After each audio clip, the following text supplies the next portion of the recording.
Hello दोस्तों, मैं हूं आदर्श विजयबिन और आज मैं आप लोगों को रोटेटर कफ के बारे में बताऊंगा कि रोटेटर कफ क्या होता है। और बहुत ही आसान तरीके से मैं आज आप लोगों को समझाने की कोशिश कर रहा हूं। तो लेट्स स्टार्ट करते हैं। अब rotator cuff, this is the glenoid cavity.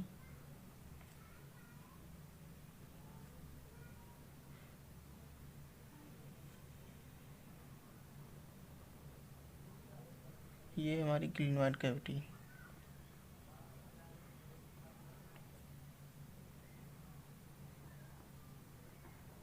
This is now glenoid cavity, जिसको हम ब्लैक से दिखा रहे हैं, अभी ब्लू दिखा रहे हैं, but this is glenoid cavity. आप शोल्डर या स्कैपुला बोल सकते हैं। इन shoulder joint this is glenoid cavity. और उसके बाद हम देखते हैं ग्लिनोइड कैविटी के ऊपर, दिस इज ग्लिनोइड कैविटी। अब हम देखते हैं इसके बाद, इस पेन से मैं दिखा रहा हूँ आपको, just above the glenoid cavity synovial. So this is glenoid cavity, and this one is glenoid labrum, and in this is, इसको बोलते हैं capsule of joint. This is capsule of joint, जिसपे this is capsule of joint. So हमने देखा कि ये this is glenoid cavity होती है, और इसके जस्ट ऊपर capsule of the joint, in between the glenoid labrum, sorry ये ग्लिनोइड लैब्रम है, between glenoid labrum and capsule of the joint, इसके बीच में जो स्पेस है, इसमें एक फ्लूइड होता है जिसका नाम है synovial fluid.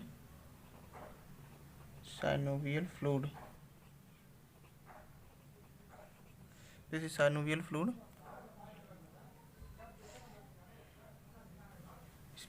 Synovial fluid, this is synovial fluid. अब हम बात करते हैं मसल के बारे में। इसके पहले हम जान लेते हैं, तो पहले रोटेटर कफ होता क्या है। तो rotator cuff is a group of tendon and muscle in the rotator cuff is a group of tendon and muscle in the shoulder.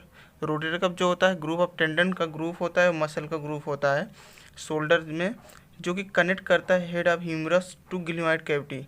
Head of humerus और ग्लिनोइड कैविटी को कनेक्ट करता है। ये tendon और मसल के द्वारा ये connect होते हैं। और रोटेटर कफ का वर्क क्या होता है। रोटेटर कफ जो हमारे शोल्डर जॉइंट को स्टेबिलिटी प्रोवाइड करता है, और मूवमेंट में बहुत बड़ा काम होता है इसका। मूवमेंट में जो कि हम जो मूवमेंट करते हैं शोल्डर में, ये रोटेटर कफ की वजह से होता है। इसमें 4 मसल इंक्लूड होते हैं।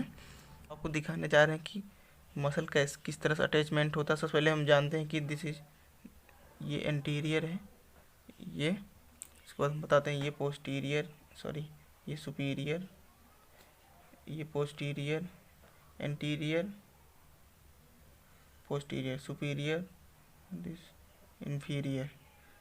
सो हम फर्स्ट लेटर से डिनोट कर रहे हैं।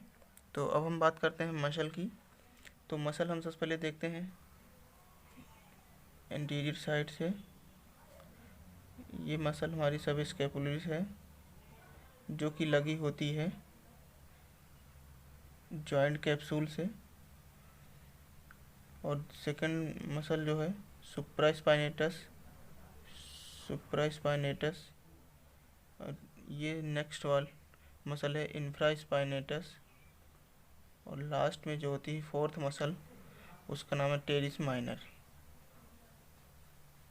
ये this one is teres minor. ये मसल सभी एक दूसरे से जुड़ी होती हैं। सभी ये जो होती हैं कैप्सूल ऑफ द जॉइंट से जुड़ी होती हैं। ये हमारा है capsule of joint.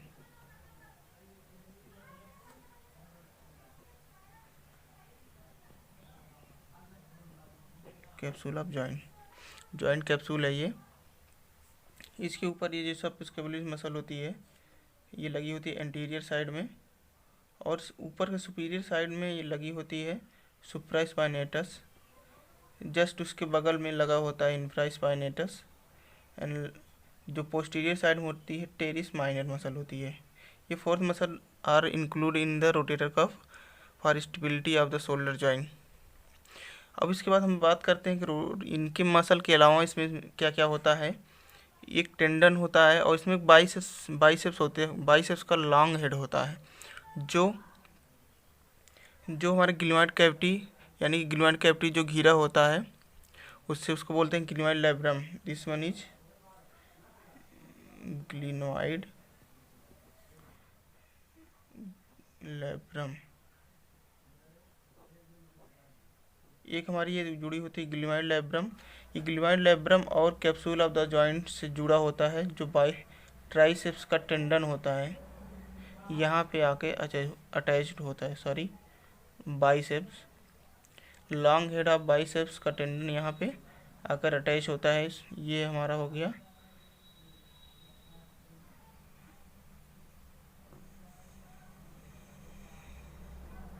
Long head of biceps.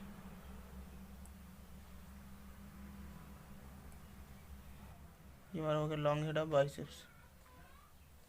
अब हम देखते हैं इसके ऊपर, जस्ट ऊपर सुप्रास्पाइनल मसल के जस्ट ऊपर होता है सब एक्रोमियन प्रोसेस, सब एक्रोमियन बर्सा होता है और उसके ऊपर जस्ट होता है एक्रोमियन और उसमें एक होता है सब एक्रोमियल बर्सा। अब हम आपको दिखा रहे हैं, ये हमारा हो गया सब एक्रोमियल बर्सा और now this one is acromion जो हम पढ़ते हैं एक्रोमियन प्रोसेस, एक्रोमियन। और ये इस एक्रोमियन और ये coronoid process, this one acromion process, coronoid process से एक लिगामेंट होता है जिसका नाम है क्रेको एक्रोमियल लिगामेंट। ये दोनों आपस में अटैच्ड होते हैं। हम दूसरे पेन से दिखा रहे हैं आपको, इस रेड पेन से। ये हमारा लिगामेंट है कोरेको एक्रोमियल लिगामेंट। इसका नाम है coraco acromial ligament. Coraco acromial ligament now attach to coronoid process to acromion process. Between acromion process और क्रोनॉइड प्रोसेस या क्रोकॉइड बोल सकते हैं, क्रोकॉइड प्रोसेस, इन दोनों बीच में एक अटैचमेंट होता है लिगामेंट का जिसका नाम है कोरेको एक्रोमियल लिगामेंट। और अब हम बात करते हैं इसका, ये हमारा हो गया सब एक्रोमियन बर्सा, सब एक्रोमियल बर्सा। ये हो गया हमारा सब एक्रोमियल बर्सा। और ये हमारा हो गया कोरेको acromial ligament. Coraco acromial ligament, ये एक्रोमियन प्रोसेस हो गया। ये coracoid process, this one is coracoid process. इसमें ये होता है साइनोवियल फ्लूइड। अब हम बात करते हैं मसल की। मसल जो है ये हमारी मसल है सब scapularis,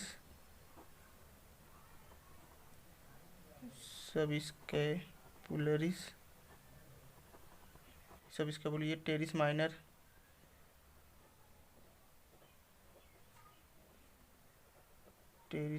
muscle. This one is teres minor.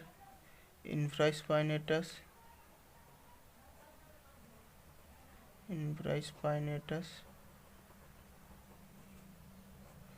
this one is supraspinatus।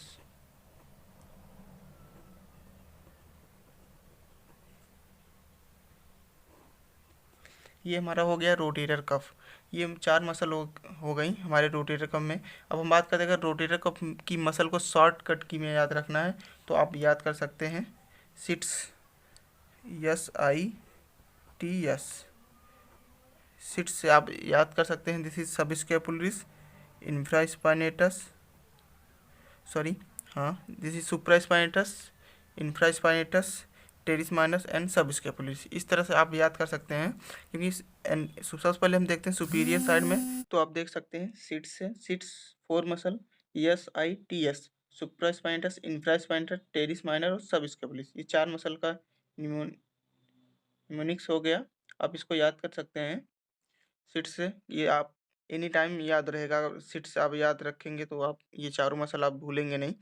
सो इसमें आप कन्फ्यूजन ये होता है कि टेरिस माइनर और टेरिस मेजर 2 मसल होती हैं कि हम याद कैसे करें, तो टेरिस माइनर ही होता है इसमें, रोटेटर कफ में टेरिस माइनर मसल इंक्लूड होती है, ना कि टेरिस मेजर मसल होती है, तो आप ये ज़रूर ध्यान रखिएगा। अब इसके बाद बात करते हैं, हमने देखा कि रोटेटर कफ होता क्या है, रोटेटर कफ एक ग्रुप ऑफ टेंडन। सो हम रिवाइज कर देते हैं, ये हमारा हो गया रोटेटर कफ। अब हम रिवाइज करते हैं रोटेटर कफ, फिर से एक बार रिवाइज कर दे रहे हैं। रोटेटर कफ क्या होता है, सबसे पहले हम ये जानेंगे क्या होता है, इसका वर्क क्या होता है। तो हम सबसे पहले देखेंगे rotator cuff is a group of tendons and muscles. Rotator cuff जो है ग्रुप ऑफ टेंडन और मसल का ग्रुप होता है, इन द शोल्डर, शोल्डर में होता है rotator cuff, connect the head of humerus to glenoid cavity. अगर आपको रोटेटर कफ के बारे में और अच्छा डिटेल्स जानना है तो आप हमारे आई बटन पे जाके शोल्डर जॉइंट को पढ़ सकते हैं, उसमें आपको और अच्छे से दिखा दिया गया है। बट इन ओनली अगर आपको रोटेटर कफ पढ़ना है तो आप ये सबसे अच्छा है आपके लिए। अगर और जानना है तो शोल्डर जॉइंट आप पढ़ सकते हैं। सो तो हम बात कर रहे थे रोटेटर कफ जो है, ये कनेक्ट करता है head of humerus to glenoid cavity of the scapula, जो स्कैपुला में ग्लिमाइड कैविटी होती है और हेड ऑफ ह्यूमरस दोनों को कनेक्ट करता है। एंड द रोटेटर कफ जो होता है प्रोवाइड करता है stability to the shoulder joint, shoulder joint को स्टेबिलिटी प्रोवाइड करता है, और ये रोटेट करता है, हेल्प शोल्डर जॉइंट के रोटेशन में हेल्प करता है rotator cuff. But muscle are, जो मसल होती हैं इसमें 4 मसल इंक्लूड होती हैं। पहला सब स्कैपुलरिस, दूसरा सुप्रास्पाइनेटस, इंफ्रास्पाइनेटस, टेरिस माइनर, ये 4 मसल हो गई। और आपको मैंने पहले ही बता दिया कि एक्रोमियन प्रोसेस जो होता है और जो क्रोकोइड प्रोसेस होता है, इन दोनों को मिलाने वाला लिगामेंट होता है जिसका नाम है क्रोकोइक्रोमियल लिगामेंट। उसके बाद आप सब देख ही चुके हैं, और उसके बाद ये ग्लिमाइड कैविटी होती है, ग्लिमाइड कैविटी का बहुत महत्वपूर्ण रोल होता है इसमें। इस फिगर को हम बोल सकते हैं मस्कुलोटेंडिनस कफ ऑफ शोल्डर। अगर आपको देखना है, सर्च करना है, तो आप देख सकते हैं मस्कुलोटेंडिनस कफ ऑफ शोल्डर, तो ये फिगर आपको आ जाएगा। सो कैसा रहा, सो गाइस हमारा वीडियो कैसा रहा, और हमें ज़रूर कमेंट करके बताएं। तो अगर कुछ हमारी गलतियां होंगी तो मैं और भी अच्छा सुधार करूंगा। सो आपको मेरा वीडियो कैसा लगा हमें कमेंट करके बताएं, और हमारे चैनल को सब्सक्राइब करना ना भूलें। धन्यवाद।